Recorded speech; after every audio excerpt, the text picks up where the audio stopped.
What's up, everybody? My name is Elliott, and if you can tell from the vest and the scenery around me, I am not in Kansas anymore because I'm in Indiana for Worldwide Auctioneer's Enthusiast Tour. And if you've been following the channel for any length of time, you know this is one of my favorite weeks of the year, if not the favorite. And look what they've given me to drive during this tour. It's this, a 1972 Corvette, and it's yellow, just like mine, except 20 years older. But let's take a look at this car, and then we've got some awesome stops on today's tour. So some notable things on this car is this is not one of the big engine cars. This is what I would call a base Corvette. It just has a Chevy 350, like that you'd find almost in a truck or anything else. It only makes like 210 horsepower or something like that, but it makes up for it in torque. It makes about 360 pound-feet of torque. And you can tell, always a base Corvette, by kind of what shape of hood it has. And in this case, this car also doesn't even have radial tires, which keeps it very original. These are like bias ply, old school floppy tires, and it's kind of good to see because it changes the entire driving dynamic. This car kind of drives how it would have in 1972. Of course, you got pop-up headlights, and then this 1972 was also the last year that you could get a steel front bumper. It's kind of why a lot of people say 72 was the last good year for Corvettes, because after this they started looking not as cool, the horsepower kept diminishing. They got worse. This is the last of the good heyday years of the Corvette. Now, of course, this is a coupe, which means both of these T-tops do come off, which if it gets any nicer later today, I'll probably be taking them off. And then you kind of have these flying buttress, cool things that make the Stingray really, really neat. And of course, a Corvette staple up until the C5, center filling gas cap, which means you can pull on either side of the fill station, which is pretty nice. Inside, pretty Spartan, but still gets the job done. It has a lot of niceties compared to other cars of its era. It has wood teak type grain. I'm sure it's not real, but this again was a base car. You've still got a bunch of auxiliary gauges right here, which is great, and a very optimistic 160 mile an hour speedometer. This car is a 4-speed manual, but more importantly than anything else, let's take a look at a Survivor engine 350. Of course, it's a Corvette, so the hood opens like this. And it's not as impressive as the big block cars, but it is still cool. Remember, this thing still weighs practically nothing because the entire thing is fiberglass. But there you go. This is what you get. This was 200 and something horsepower of 70s V8.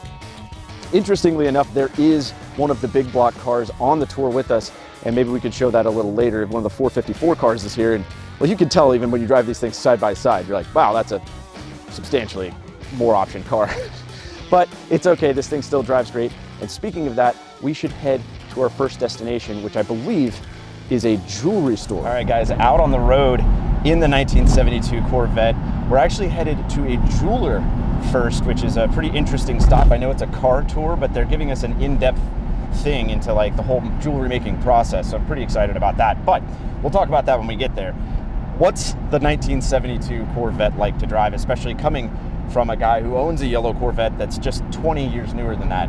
And as I say that, it seems like 92 is a whole lot newer, but it's not. It's 20 years newer. I can tell you this, a lot changed in 20 years. This still feels like a classic car. And like I said outside, this is a 72. This isn't the big engine one. There is one of those on the tour. There's a 454 behind us. But this is just the run-of-the-mill 350. So really, this is kind of the most comparable to my yellow C4 that there would be. Both have 350 cubic inches of displacement, although this, according to its placard on the dash, makes more torque. So 360 pound-feet of torque.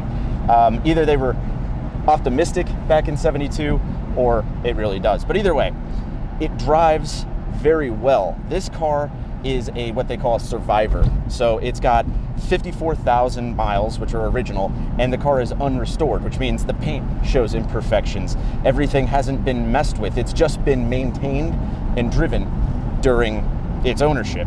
And here I am driving it. And I'll tell you what, this goes to show a lot of these cars sit and deteriorate. And you can have a car with 20,000 miles that doesn't drive as good as this one that's just been kind of consistently driven throughout its entire life. And it drives really great. I mean, it shifts really well. We're kind of going through even traffic right now. Everything's great.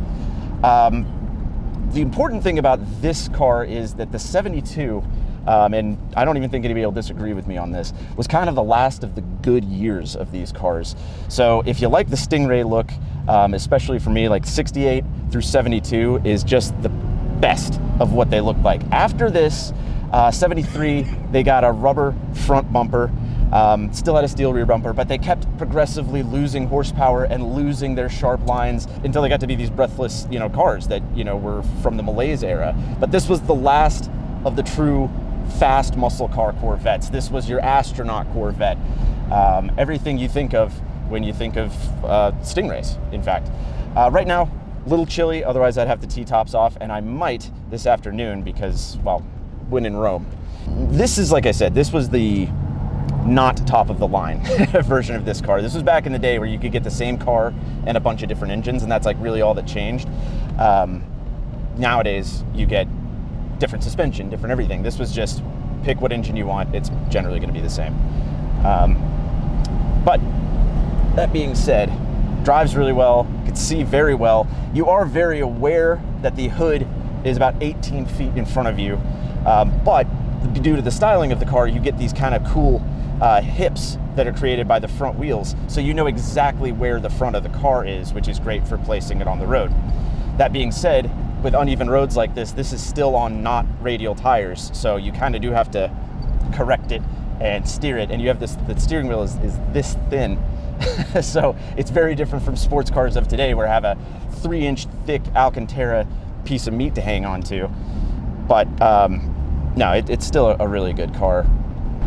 All right, we'll do a little acceleration here, just a slight one, but oh, it sounds good.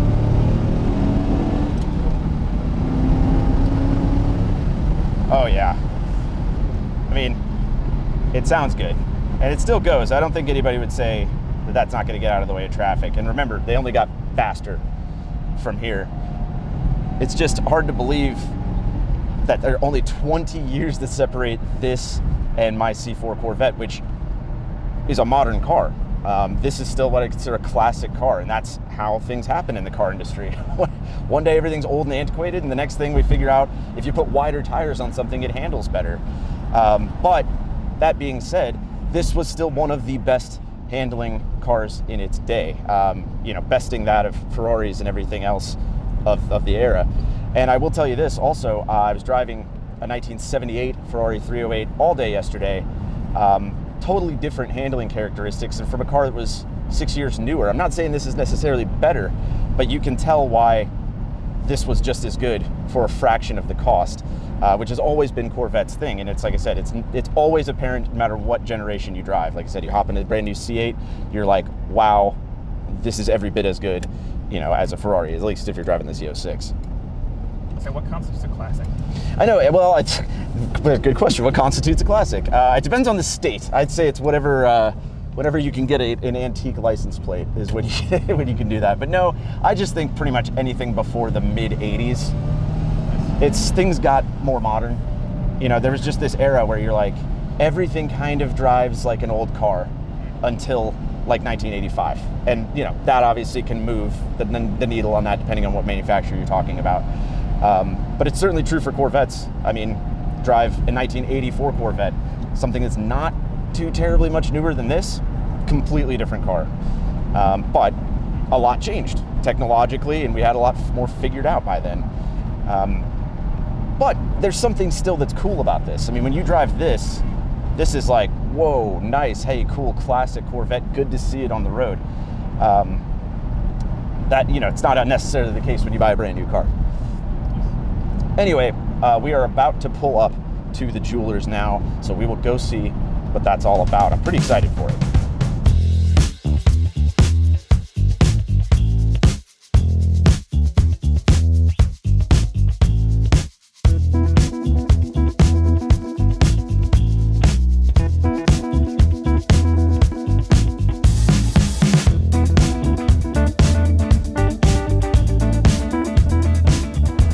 All right, so we just got done with the first stop on the tour, and I know it sounds odd for a car tour, a jewelry store, but this was a really cool experience. First of all, look at this place. It's 2 stories, it's absolutely massive, perfectly clean, as a jewelry store should be.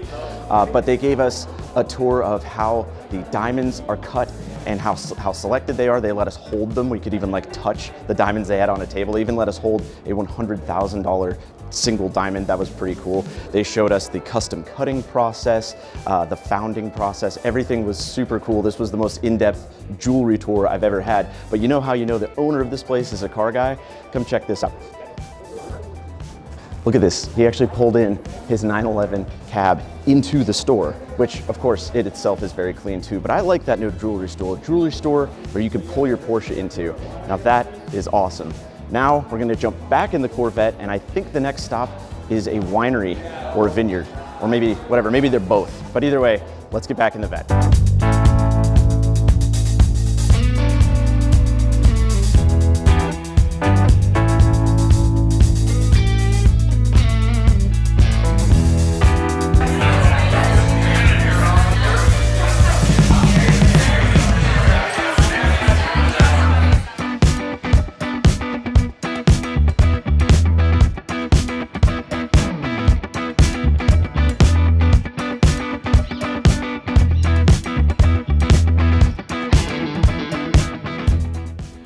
All right, we have just arrived at our next stop. This place is called My Auto Lodge, but I'm probably just gonna call it Auto Lodge because it's not mine. But it's kind of like a car barn type place. You guys have seen me visit this place before, but let's see what's in one of these in Indiana. Obviously, Corvette did fine, and I think we should probably start with this one right behind me because I see a lot of Chevy stuff, which, you know, obviously must be a man of culture. Okay, right off the bat, there's a bunch of cars in here, starting with an SSR, which you always like to see. A nice C8 in a very unique pistachio color, I want to call it. Next to it, 2008 Corvette pace car. And then there's a 57 Chevy Bel Air convertible back there, which are always good to see when they're not like hot rodded out or anything like that. Apparently we've got a 1940 Buick, a Ford Fairlane, and a big Impala. I'm not sure what year this is, maybe like 65, but it's pretty cool to see. And then there's a Rambler and what looks to be, I don't know, 54, 55 truck. Pretty good. Not bad for the first Auto Lodge. We do have like a lizard green 911, and my favorite, the 280 TE. And as you guys know, I had a 300 TD. That's the gasoline version of the Mercedes that I had, the one from Car Trek 5. So always good to see those out and about. And obviously Enthusiast, obviously kind of a mixture of stuff going on in here. There's a hot rod of some sort with a massive blower. There's a C7 Corvette, and then like a 76 Corvette up there on the lift. Pretty interesting. And you can see each garage is kind of decorated with memorabilia and, you know, the graded floor and gas pumps, all the stuff you normally have in a car barn type thing, but it's so cool. And what a fun place this would be to hang out. Behind you, you're gonna have to adjust your exposure again. Second gen R8 with a hilarious plate. I always like to see a good license plate. This guy just loves base C7 Corvettes is all I can think of. He has 2 like Z06, you know, not anything, just not Grand Sport, just regular base C7s, but this one is a manual and this one's not. Obviously he's got the C7 flag, Stingray stuff all around. The man knows what he likes. I gotta give it to him, you know? I appreciate that. You like C7s? Fill your garage with them. This guy likes 997 Porsches and whatever generation of Boxster that is. He's got 2 997 Porsches, a C4S convertible, and then another S convertible back there, PDK. And then of course the normal accoutrement. But if you want to see Porsches, take a look at this next garage.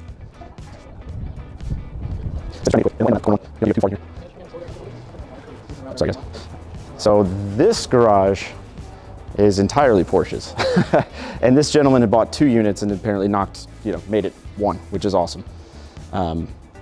Just fantastic to see. 993s in perfect condition. Even has a little tire saving blocks. 996 turbo, 356 up yonder. And then even an original Beetle, look at that. I mean, I guess Porsche people would say they're not the same, but they are in the same wheelhouse, and in this case, figuratively, the same house. My auto house. Of course, we could go through every single one of these, but that would take too long. Let me take you to my favorite one, and then we've got to get back on the road because we still have more stops today, if you can believe it, and that Corvette probably needs to get its T-tops taken off. Let's go check out one more of these car barn things.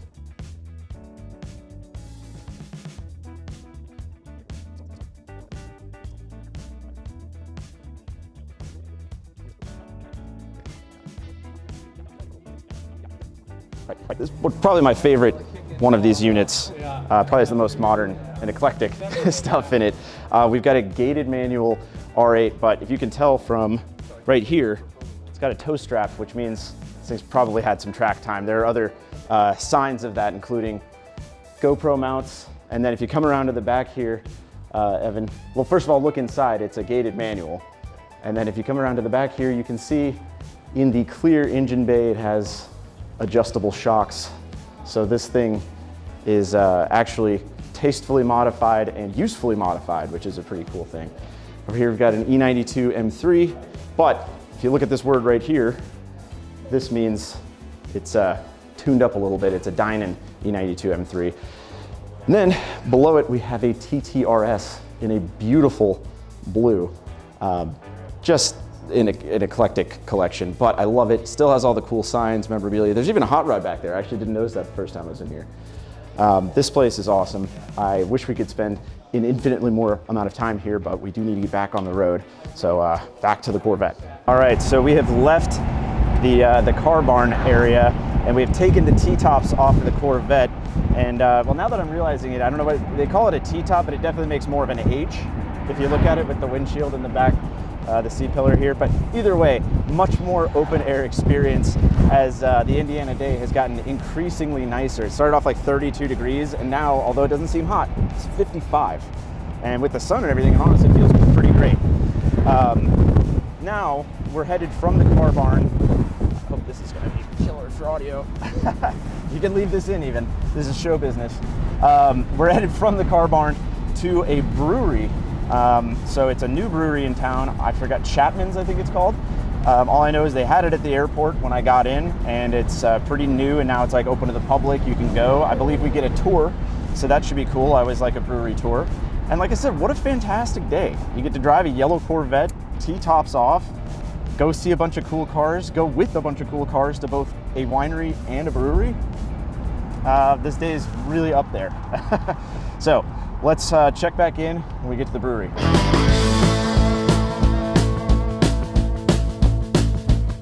Okay, so we are now parked, grunting like an old man getting out of it, 33. Anyway, we're now at the Electric Works, which is like a whole conglomeration of things, and where we're going for dinner, but they let us park in this like cool courtyard type area, and we're heading back there to the brewery. So what a day. And this car looks so cool with the T-tops off, because I think this is the first time you guys have seen it with it off and the T/H formation going on right here. But let's go try some beer out. Much through the process of thinking is actual beer that we've got history on beer, or they are Old English in origin, so a mash tun is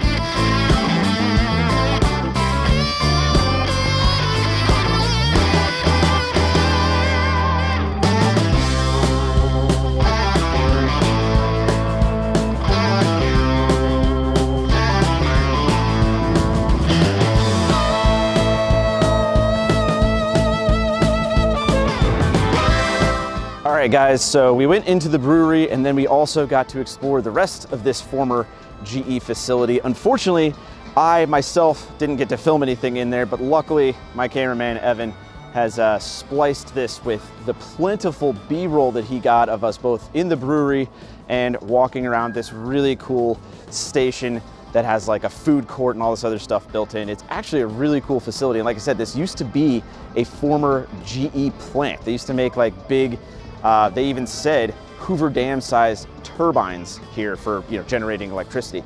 Whole thing was very fascinating. Now, one thing I know is I'm gonna need to put the T-tops back on this car because as the sun has gone down, it has gotten a lot chillier. So we're gonna put the T-tops back on, drive back to Auburn. But thank you guys for joining, and say thank you to Evan because this whole video wouldn't have been possible without him. So I will see you guys tomorrow and Saturday in the live stream, and I'll see you guys on the next video.